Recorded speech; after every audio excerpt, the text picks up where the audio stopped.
अर्जुन के जीतने में एक ही रोड़ा है, एक ही व्यक्ति है जिससे माधव को भी लगता है कि ये शक्तिशाली रहा तो मेरा दोस्त, मेरा भाई युद्ध हार सकता है। भगवान ने उसे कितने प्रेम से टैकल किया है। राजनेताओं को सीखना चाहिए, कृष्ण से कूटनीति सीखनी चाहिए। जब संधि फेल हो गई और युद्ध लेकर माधव लौटे तो विदुर के घर पर सुबह ही सुबह कुछ मेहमान आए, कृष्ण से मिलने आए। हम भी कहीं ठहरते हैं तो नगर के लोग मिलने आ जाते हैं, महत्वपूर्ण लोग मिलने आते हैं कि कुमार विश्वास है तो हम सब कवियों से मिलने लोग आते हैं। तो विदुर के द्वारपाल ने कहा कि अंगराज कर्ण आए हैं। विदुर ने पूछा कि क्या मुझसे मिलना चाहते हैं? उनसे कहिए राज्यसभा में मिले, अब मैं अपने अतिथि के साथ व्यस्त हूं। और अतिथि भी कौन? माखन चोर। द्वारपाल ने कहा जी नहीं, वो आपसे मिलना नहीं चाहते, वो आपके अतिथि से मिलना चाहते हैं। कृष्ण ने कहा उन्हें आदरपूर्वक अंदर लेकर आओ। कर्ण आए, कर्ण ने प्रणाम किया। युद्ध में दुर्योधन की पराजय हुई हो चाहे कुछ भी हुई हो, महाभारत के जिन चरित्रों में से एक चरित्र पर मैं अंदर तक फिदा हूं उनमें से एक कर्ण भी है। क्या योद्धा है, क्या अद्भुत। हाँ। कृष्ण मुस्कुराए। कर्ण के चेहरे पर दुख और पश्चाताप का भाव था। कर्ण ने हाथ जोड़कर कहा माधव, मैं कल राज्यसभा में आपके साथ हुई बदतमीजी के लिए अपने मित्र दुर्योधन की ओर से आपसे क्षमा मांगने आया हूं। भगवान ने कहा ईश्वर तुम जैसा मित्र सबको दे जो इतने बड़े अपराध के बाद भी क्षमा मांगने के लिए आ जाता है। सब मित्र सबको मिले। कर्ण ने कहा कि अगर आप मुझे थोड़ा सा भी माधव प्रेम करते हैं तो मेरे मित्र को क्षमा कर दीजिए। उसने गलती की, उसे दूत के साथ ये व्यवहार नहीं करना चाहिए था और आप जैसे दूत के साथ तो सोचना भी नहीं चाहिए था। भगवान ने कहा मैं उसे माफ कर दूंगा, लेकिन एक शर्त है कर्ण। अंगराज ने कहा कि इसी क्षण मैं आपको अंग प्रदेश का राज्य दे देता हूं, मेरा शरीर ले लीजिए पर मेरे मित्र को माफ कर दीजिए। कृष्ण ने कहा शरीर देने की इतनी उतावली में मत आओ अंगराज, समय तय हो चुका है, सबको देना पड़ेगा, तुमको भी देना पड़ेगा। पक्का तय हो, कर सकते हो तो इतना करो, अब मैं वापस पांडवों के पास जा रहा हूं, हस्तिनापुर की सीमा तक मुझे छोड़ के आओ। उसने कहा इससे बड़ा सौभाग्य क्या होगा कि मैं आपको छोड़ने चलूं? आइए मेरे रथ में बैठिए। कृष्ण ने कहा कि ठीक है, मैं तुम्हारे रथ में बैठ जाता हूं। आपकी कार में कोई बहुत बड़ा आदमी बैठने लगे तो कभी भी ड्राइवर से गाड़ी मत चलवाना। ड्राइवर से कहना तू नीचे उतर, सवार बहुत बड़ा है, अब ड्राइव मैं करूंगा, गाड़ी खुद चलाना सवार। कर्ण ने अपने चालक से कहा कि नीचे उतर, इस रथ पर त्रैलोक्य का स्वामी बैठने वाला है, ड्राइव मैं करूंगा। और कर्ण तो ड्राइवर का ही लड़का है, सूत पुत्र है, उसको तो आता ही है रथ चलाना, वो रथ चालक का बेटा है। कर्ण रथ चलाने लगा। भगवान पीछे से उतरकर कर्ण के पास आकर बैठ गए और थोड़ी देर बाद उसका रथ छोड़कर उसे अपने रथ पर बिठा लिया। वहां भी वही रथ चलाने लगा। अब भगवान ने उससे बातचीत शुरू की। देखिए कितने बड़े कूटनीतिज्ञ हैं ये कन्हैया, दिखते भोले हैं लेकिन परम चालू। इनको पता था कि एक ये आदमी है जो फजीता करेगा, इसका मनोबल तोड़ो। पहली बार कर्ण को यह पता चला जो भेद उन्होंने बताया। हरि बड़े प्रेम से कर धर कर ले चढ़े उसे अपने रथ पर। रथ चला परस्पर बात चली, शमदम की टेढ़ी घात चली। शीतल हो हरि ने कहा हाय, अब शेष नहीं कोई उपाय। कर्ण अब कुछ बचा नहीं, हो विवश हमें धनु धरना है। अब तो हमें यह धनुष उठाना पड़ेगा, क्षत्रिय समूह को मरना है। मैंने कितना कुछ कहा नहीं, विषबाण कहां तक सहा नहीं, पर दुर्योधन मतवाला है, कुछ नहीं समझने वाला है। चाहिए उसे बस रण केवल, सारी धरती की मरण केवल। ये जो अहंकार है कि मैं कुछ नहीं दूंगा, क्या बोला दुर्योधन 5 गांव माने पे? सूच्यग्रम नैव दास्यामि बुना युद्धे न केशवः। हे केशव, तुम 5 गांव मांगते हो, मैं सुई की नोक के बराबर भी जमीन नहीं दूंगा।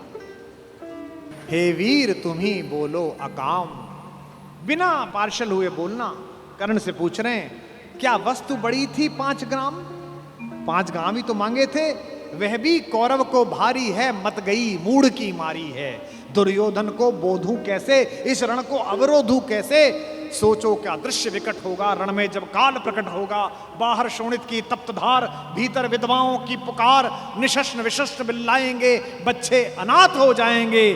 चिंता में क्या और करूं, शांति को छिपा किस ओट धरूं। सब राह बंद मेरे जाने, अब पासा फेंका। पहले तो माहौल बनाया कि तुम सब मरोगे बेटा, तू भी मरेगा और तेरा यार भी। एक तरीका है बचने का, सब राह बंद मेरे जाने। हाँ, एक बात है, यदि तू माने, देखो कैसे फुसला रहे हैं, तो शांति नहीं जल सकती है, समरागनी अभी टल सकती है।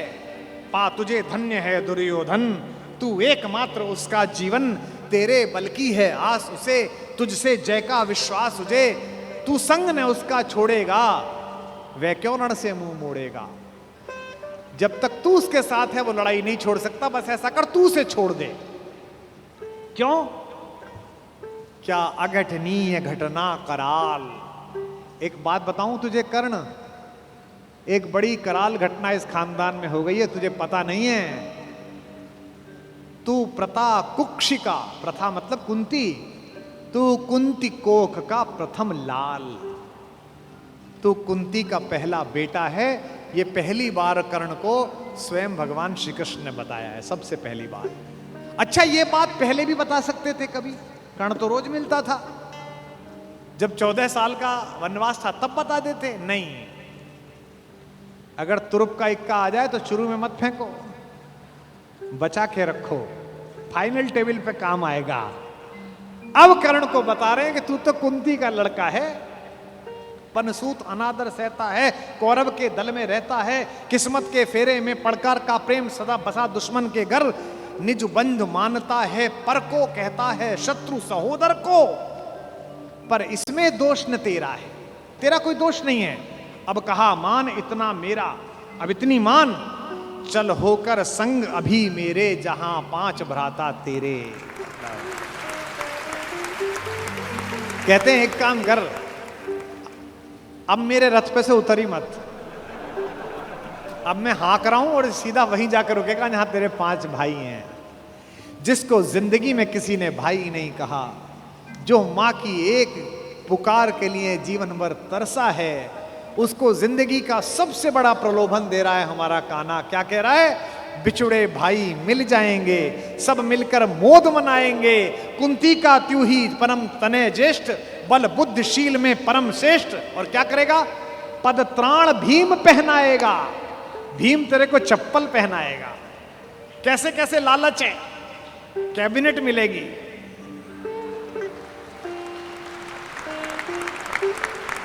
और उसमें भी कोई छोटा मोटा मिनिस्टर नहीं है, सीधा ही प्राइम मिनिस्टर। पद त्राण भीम पहनाएगा, हैं? धर्मादिप युधिष्ठिर चमर डुलाएगा। तेरे दरबार के बाहर कौन खड़े होंगे? पहरे पर पार्थ प्रवर होंगे। जो तेरा दुश्मन है, तेरा छोटा भाई अर्जुन, ये तो तेरा एनएसजी कमांडो बनेगा। पहरे पर पार्थ प्रहर होंगे, सहदेव नकुल अनुचर होंगे। सब लोग तुझे पहचानेंगे, असली स्वरूप को जानेंगे। खोई मणि को जब पाएगी, आखिरी दाव जो मारा है, खोई मणि को जब पाएगी, कुंती फूली न समाएगी।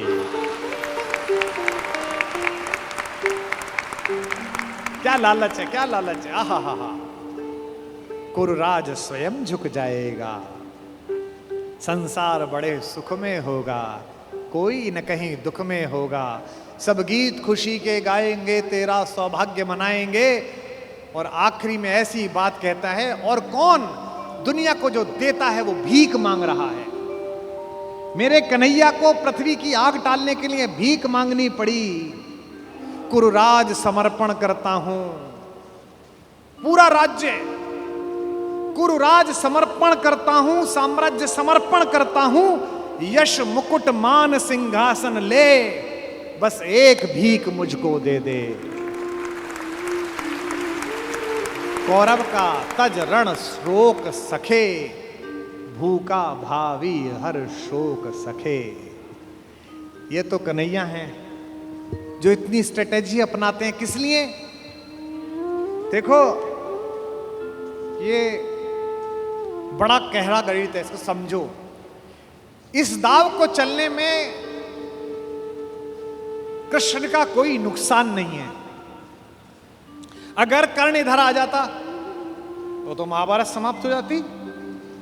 और एक ऐसा योद्धा जो सुबह दोपहर शाम इसी बात की कसम खाता था कि अर्जुन को मारना है, इन पांडवों को मारना है, इसके कलेजे में ये बात डाल दो कि ये तेरे भाई हैं, तो जब युद्ध लड़ेगा तो थोड़ा तो हाथ कांपेगा, थोड़ा तो दिल के अंदर कुछ दुख दुख पैदा होगी। शत्रु की मानसिकता को कमजोर करना, शत्रु की मानसिकता पर प्रहार करना, ये काम है।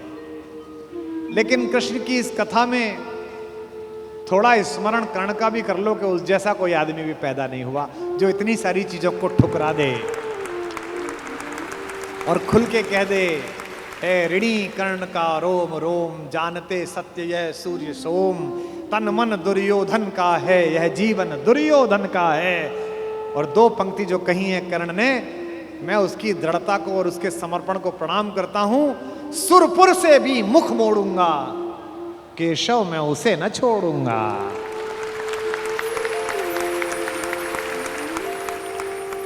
ये जो चरित्र है कृष्ण का योजना बनाने का, पहले कुंती को भेजा, जाओ बता के आओ कि तुम उसकी मां हो।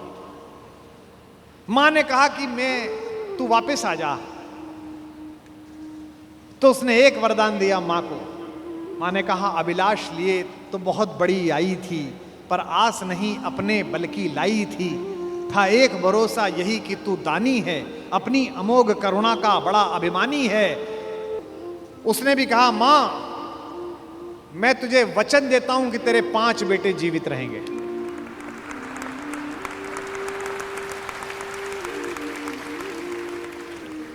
इसका मतलब है कि कर्ण ने कहा कि युद्ध के बाद 5 बेटे जीवित रहेंगे, अर्जुन के अलावा किसी पर हथियार नहीं उठाऊंगा। अर्जुन मिलेगा तो छोड़ूंगा नहीं, अर्जुन मर गया तो युद्ध समाप्त करवा दूंगा, तब भी तेरे 5 बेटे जिंदा रहेंगे। खुलकर कहूंगा ये मेरी मां है।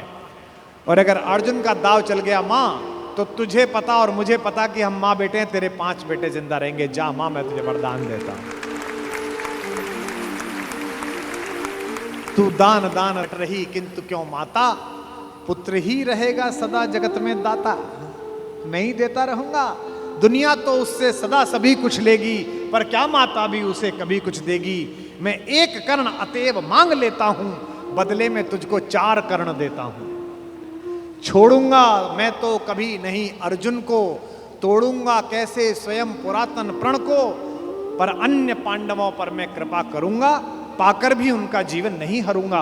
और जिन्होंने महाभारत पढ़ी है उन्हें पता है कि जब कर्ण सेनापति बना, उस दिन उसने 4 पांडवों को 5 बार पकड़ के छोड़ दिया। भीम तो उसके रथ के आगे आके नृत्य करने लगा, गुस्से में रोता हुआ कि मुझे अपमानित करके छोड़ता है, मैं क्षत्रिय हूं, मेरा वध कर मुझे मार दे। और गालियां बकने लगा, तू सूत का पुत्र है, तुझे क्या पता कैसे लड़ा जाता है। भीम के रथ को तोड़ दिया अपने तीरों से कर्ण ने। उसी कर्ण को इन्होंने, जो पीछे खड़े मुस्कुरा रहे हैं, बिना शस्त्र के मरवा दिया। उसके हाथ में कोई धनुष नहीं और मरवा दिया। अर्जुन से कहा, मार, अभी मार। आपको लग सकता है कि ऐसा क्यों हो गया। यही कृष्ण हैं जो कूटनीति को इस प्रकार नियोजित करते हैं कि उसका तर्क भी साथ साथ देते हैं। रश्मिरथी में मेरे पिता में मेरे बाबा हमारे खानदान के बड़े दिनकर कहते हैं कि विपद में कर्ण को यो ग्रस्त पाकर, सराशनहीन अस्तव्यस्त पाकर, जगाकर पार्थ को भगवान बोले, खड़ा क्या देखता है मौन भोले। सराशन तान, बस यही अवसर यही है, तान मार इसको, घड़ी फिर और मिलने की नहीं है। विषख कोई बाण, बाण कोई गले के पार कर दे, अभी ही शत्रु का संहार कर दे। क्या कह रहे हैं कृष्ण? सोचो क्या कह रहे हैं। धर्म की धुरी लाने वाले, जिन्होंने पैदा होने से पहले यह कहा था कि भैया जब जब धर्म की हानि होगी तब तब मैं आऊंगा। यदा यदा ही धर्मस्य ग्लानिर्भवति भारत अभ्युत्थानम अधर्मस्य तदात्मानम सृजाम्यहम्। धर्म की स्थापना के लिए आए हैं और निहत्ते को कह रहे हैं मार मार मार। ये क्या है? ये अधर्म है कि धर्म है? अब मैं तर्क दे रहा हूं कृष्ण की ओर से, जो कृष्ण ने उस समय तर्क दिए होंगे। कहते हैं श्रवण कर विश्व गुरु की देशना यह, विजय के हेतु आतुर ऐषणा यह, सहम उठा जरा कुछ पार्थ का मन, विनय में ही मगर बोला अकिंचन, नरोचित किंतु क्या यह कर्म होगा, मलिन इससे नहीं क्या धर्म होगा। हंसे केशव वृथा हट ठानता है, अभी तू धर्म को क्या जानता है। कहूं जो पाल उसको धर्म है ये, मैं जो कह रहा हूं वो कर, हनन कर शत्रु का सत्कर्म है ये। क्रिया को छोड़ चिंतन में फंसेगा, उलटकर काल तुझको ही कसेगा। ये जो हमको सिखाते हैं कि हम दूसरे की सीमाओं का अतिक्रमण करके घर में जाके ना मार के आए, इनको पूछो कि जिस समय हिंदुस्तान के चौराहों पर बम फटते थे, इनको पूछो कि जम्मू कश्मीर में जाते हुए हमारे सीआरपीएफ के जवानों के मुंह पर मतदान के समय जाते हुए ये लफंगे चांटे मारते थे। इनको पूछो कि पड़ोसी के भीख मिले हथियारों से हिंदुस्तान की मां बेटियों को आतंकित करने वाले और केसर की क्यारी में बारूद भरने वालों को सीमा के अंदर पार घुस के मारा जाए कि ना मारा जाए। देश का एक एक बच्चा कहेगा कि मारा जाए। नहीं, जब पार्थ को देखा सुधरते, हृदय में धर्म का टुक ध्यान धरते, समय के योग्य धीरज को संजोकर कहा राधे ने गंभीर होकर। अब कर्ण बोला, हर पापी, हर अनाचारी, हर दुष्ट जिसने दुष्टता में साथ दिया है वो ज्ञान देने लगता है। भूल गया अर्जुन के कौन ज्ञान दे रहा है। अर्जुन के अंदर भक्ति, मनुष्यता, भावना सब पैदा हो गई। नरोचित धर्म का कुछ काम तो लो, बहुत खेले जरा विश्राम तो लो। फंसे रथ चक्र को जब तक निकालूं, धनुष धारण करूं, प्रहरण संभालूं, रुको तब तक चलाना बाण फिर तुम, हरण करना कर सको यदि प्राण तुम। नहीं अर्जुन शरण में मांगता हूं, समर्थित धर्म से रण मांगता हूं। कर्ण कहता है कि धर्म से युद्ध करो। कृष्ण मुस्कुराए कि बेटा अब फंसा के, अब मैं तुझे धर्म समझाता हूं, है ना। उपस्थित देख हो न्यायार्थ हरि को, निहारा पार्थ ने हो खिन्न हरि को। अर्जुन का तो सॉफ्टवेयर हैंग हो गया। इसे मारूं कि ये जो कह रहा है धर्म वो पालूं, और जब सॉफ्टवेयर हैंग हो जाए तो क्या करना चाहिए? जब तुझसे ना सुलझे तेरे उलझे हुए धंधे, भगवान के इंसाफ पर सब छोड़ दे बंदे। खुद ही तेरी मुश्किल को वो आसान करेगा, जो तू नहीं कर पाया वो भगवान करेगा। उपस्थित देख यो न्यायार्थ हरि को, निहारा पार्थ ने हो खिन्न हरि को, मगर भगवान किंचित भी न डोले। अभी तक तो हंस रहे थे, मुस्कुरा रहे थे, करते मार। जैसे ही कर्ण ने धर्म बोला, भगवान के अंदर से आग निकली। कुपित हो वज्र सी यह बात बोले, प्रलापी ओ उजागर धर्म वाले, बड़ी निष्ठा बड़े सत्कर्म वाले। मरा अन्याय से अभिमन्यु जिस दिन, कहां पर सो रहा था धर्म उस दिन।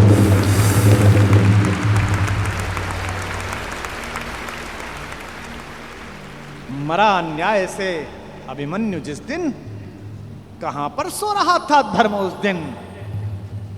हलाहल भीम को जिस दिन पड़ा था, कहां पर धर्म उस दिन यह धरा था। लगी थी आग जब लाक्षा भवन में, हंसा था धर्म ही क्या तब भुवन में। और एक पंक्ति, बेटे पे आ जाए, पत्नी पे आ जाए और मां पे आ जाए तो खून खौल जाता है। अर्जुन का खून खौला रहे हैं भगवान मेरे। सभा में द्रौपदी की खींच लाके, सुयोधन की उसे दासी बताकर, सुवामा जाति को आदर दिया जो, बहुत सत्कार तुम सबने किया जो। नहीं वह और कुछ सत्कर्म ही था, उजागर शील भूषित धर्म ही था।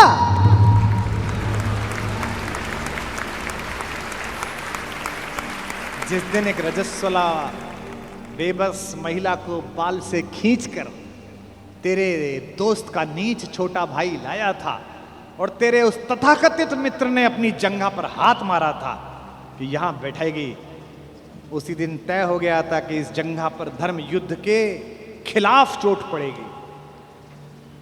जो युद्ध जानते हैं वो सब जानते हैं, जुए में हार कर धन धाम जिस दिन, हुए पांडव यति नष्काम जिस दिन, चले वनवास को तब धर्म था वह, शकुनियों का नहीं अपकर्म था वह। और कोई अपकर्म नहीं होता। कटी से नीचे प्रहार करना अधर्म है, लेकिन दुर्योधन की जंघा तोड़ी भीम ने, कोई नहीं। ये जो रणनीतिकार कृष्ण है। खांडव दहन हुआ, आप सबको पता है, आग लग गई, आग बुझी नहीं, इंद्र से भी नहीं बुझी। तो इंद्र ने अपने बेटे से कहा, अर्जुन से कहा कि भाई बुझा। सर्पों ने कहा कि बुझा। अर्जुन ने बादलों में तीर मारा और बादल बरसे। जब पुरुषार्थ आ जाता है तो तीर आदमी ऐसे ही मारता है, कभी बादल में मारता है, कभी जमीन में मारता है। पिता में भीष्म जब पड़े हुए थे शरशैया पर, उनके मुंह से निकला पानी। कोई सोने के मटका लाया, कोई चांदी के मटके लाए। उन्हें अर्जुन की तरफ देखा कि पड़पोते पानी। अर्जुन ने तीर मारा पृथ्वी पे। कुरुक्षेत्र चले जाइए, आज भी आपको मिल जाएगी वो नदी जहां जमीन का स्तर तक, वहां तक तीर गया। और साइंस देखिए तीर की, ड्रिलिंग देखिए कि उतनी ही तेजी से गया और धार उतनी ही आई जो पिता में भीष्म के होठों तक आई। आज भी अर्जुन के तीर से निकली हुई इस नदी को हमारे उत्तर भारत में बाण गंगा कहा जाता है। कभी दर्शन करके आइए उस नदी।